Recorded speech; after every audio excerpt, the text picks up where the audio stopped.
حضور صلی اللہ علیہ وسلم کی حیات طیبہ کے آخری ایام میں یہ واقعہ پیش آیا کہ حضور مسجد نبوی میں تشریف فرما ہے، مجمع موجود ہے،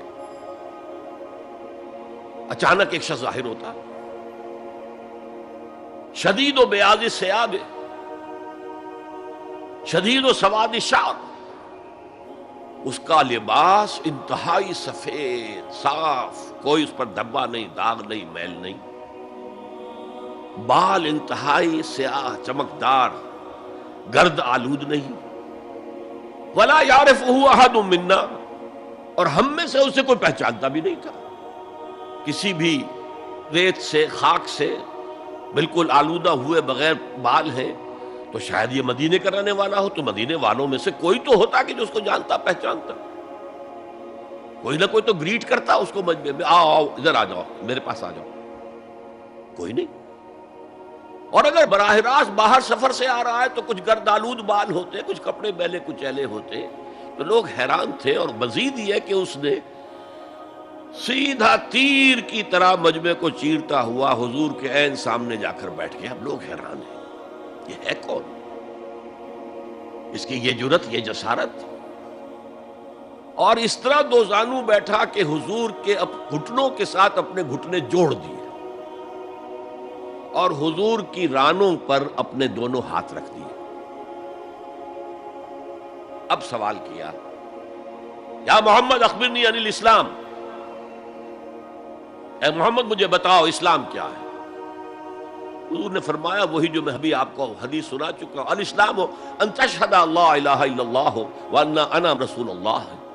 وان تقیم الصلاۃ وتؤتی الزکاۃ وتصوم رمضان وتحج البیت ان استطعت الیہ سبیلا۔ پھر کہا اخبرنی عن الایمان۔ لیکن یہ کہ ان روایتوں میں بھی اس کو روایت کرنے والے بہت سے صحابہ ہیں، عبداللہ ابن عمر بھی ہے، حضرت عمر خود بھی ہے رضی اللہ تعالی عنہما، ابو ہریرہ بھی ہے،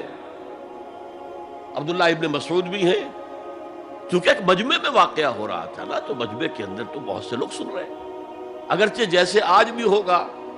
کہ میں جو بات کہہ رہا ہوں، آپ میں سے بہت سے حضرات میری ساری بات سن کر اگر کہیں جا کر رپورٹ کریں گے تو ان کی باتوں میں اختلاف ہو جائے گا،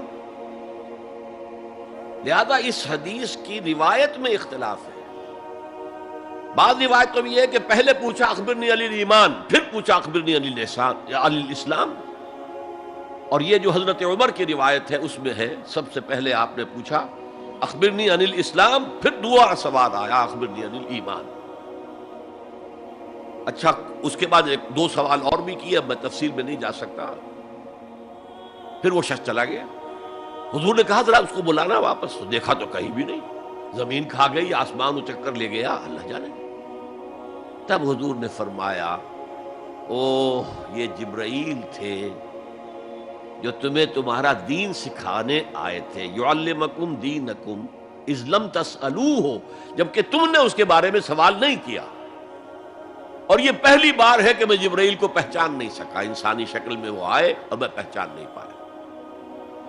ورنہ اکثر حضرت دہیہ کلبی کی شکل میں آتے تھے انسانی صورت میں، جب بھی حضرت جبرائیل آتے تھے۔ حضرت دہیہ کلبی جو ہے وہ بہت ہی حسین جوان رانا، ان کی شکل میں آتے تھے۔ بہرحال یہ اتنا اہم مسئلہ ہے کہ اس کو کلیئر کرنے کے لیے کہ دودھ کا دودھ پانی کا پانی علیحدہ ہو جائے،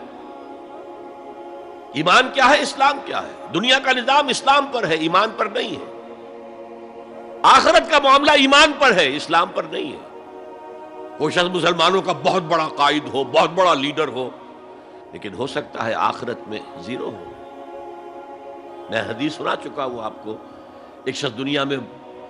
شہید سمجھا جا رہا تھا، ایک شخص دنیا میں بہت بڑا عالم سمجھا جا رہا تھا، ایک شخص دنیا میں بہت بڑا سخی سمجھا جا رہا تھا، اور اللہ نے سب کے دعوے جو ہیں ان کی نفی کر دی۔ تم نے جنگ کی تھی اس لیے لِيُقَالَ جَرِيٌّ، کہا جائے بہت ہی جری آدمی ہے صاحب، بہت بہادر آدمی، کیا کہنے اس کے۔ لِيُقَالَ سَخِيٌّ، بھائی بڑا سخی آدمی ہے، سخاوت کے دریا بہا دیے اس نے، بھائی بہت بڑا عالم ہے، اس سے علم کا کتنا جو ہے لوگوں کو فیض پہنچا ہے۔ وَقَدْ قِيلَ، یہ تمہارا مقصود تھا، وہ مقصود دنیا میں حاصل ہو چکا، تمہاری شہرت کے ڈنکے بج چکے، اب یہاں تمہارے لیے کچھ نہیں۔ اور پھر اللہ حکم دے گا اور فرشتے منہ کے بل گھسیٹتے ہوئے اسے جہنم میں جھونک دیں گے۔ تو وہ اسلام وہاں کام نہیں آئے گا، بلکہ اسلام کیا، اسلام پر اتنی اضافی خوبیاں بھی کام نہیں آئیں گی اگر دل میں ایمان نہیں اور اس کے نتیجے میں نیت درست نہیں۔